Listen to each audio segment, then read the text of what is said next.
ദൈവം നൽകിയ രാജപദവിയിലിരുന്ന് തെറ്റ് ചെയ്ത ദാവീദ് രാജാവിനെ നാഥാൻ തിരുത്തി.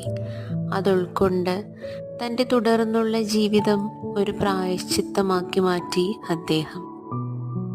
പുതിയ നിയമത്തിലെ ധൂർത്തപുത്രനും നമ്മെ പഠിപ്പിച്ചത് ദൈവകരുണയിൽ വിശ്വസിച്ച് എളിമയോടെ തിരിച്ചെത്താനാണ്.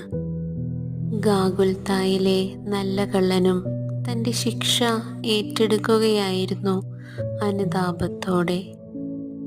പാപത്തെക്കുറിച്ചുള്ള ബോധ്യം ഇന്ന് ഞങ്ങൾക്കുമുണ്ട്. കുമ്പസാരം എന്ന കൂദാശയിൽ അവയെല്ലാം അങ്ങയുടെ കാരുണ്യത്തിന് മുന്നിൽ സമർപ്പിക്കാനുള്ള അനുതാപവും എളിമയും ഞങ്ങൾക്ക് നൽകണമേ.